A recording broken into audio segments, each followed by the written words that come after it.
नमस्कार, आपण पाहताय लोकराज्य न्यूज 24। पाहुयात महत्त्वाची बातमी।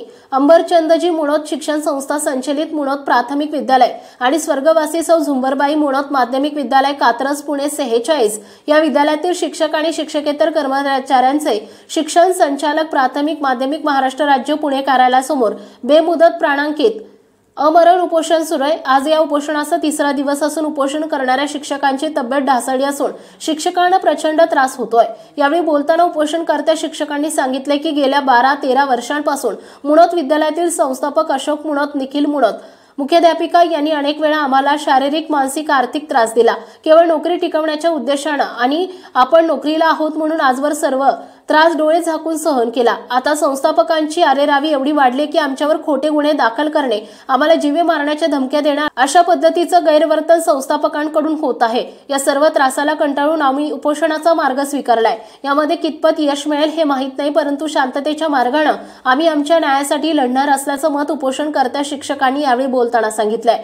तसेच शाळेतील सर्व पालकांनी, कात्रज कोंढवा या भागातील सर्व सुज्ञ नागरिकांनी, समाजसेवकांनी, राजकीय व्यक्तींनी आम्हाला या उपोषणासाठी पाठिंबा देण्याचं आवाहनही त्यांनी यावेळी केलंय। संस्थापकांना आजवर झाडलोट करणं, शेण काढणं, मंडप बांधणं असे अनेक घाणेरडी कामे आमच्याकडून करून घेतली आहेत। केवळ आम्ही नोकरी करण्याच्या उद्देशाने आणि पोट भरण्याच्या उद्देशाने आम्ही या सर्व गोष्टी सहन केल्या। आता आमच्या सहनशीलतेचा अंत झाला असून आता न्याय मिळेपर्यंत माघार नसल्याचं मत देखील त्यांनी यावेळी व्यक्त केलं।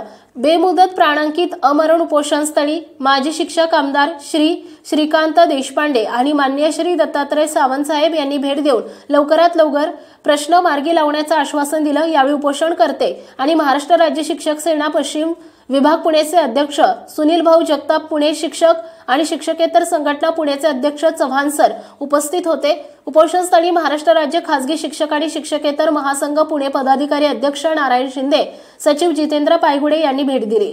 तसेच शिक्षक नेते सुनील जगताप यांनी देखील आंदोलनाला सक्रिय पाठिंबा देऊन शिक्षकांच्या न्याय हक्कासाठी कायम पाठीशी उभा राहणार असल्याचं मत त्यांनी व्यक्त केलं। संस्थेचे संस्थापक अध्यक्ष, सचिव आणि दोन्ही विद्यालयाच्या मुख्याध्यापिका यांच्या मार्फत कर्मचाऱ्यांची होणारी शारीरिक, मानसिक आणि आर्थिक पिळवणूक तसेच सर्व कर्मचाऱ्यांचे दरमहा पगाराच्या 10% रक्कम देण्यास नकार दिल्यानं बिनबुडाचे आरोप करून बेकायदेशीरपणे निलंबन करणं, कर्मचाऱ्यांवर खोटे गुन्हे दाखल करणं, नोकरीवरून चौकशी समितीचा फार्स करून सेवेतून कमी करणं, धमकी देणं, अशैक्षणिक कामे लावणं, कर्मचाऱ्यांना शासन नियमाप्रमाणे सुट्ट्या न देणं, विद्यालयात जादा वेळ बसवून ठेवणं या सर्व संदर्भात कर्मचाऱ्यांनी सोमवार दिनांक 26 ऑगस्ट 2024 पासून बेमुदत प्राणांकित आंदोलन उपोषण सुरू केलंय।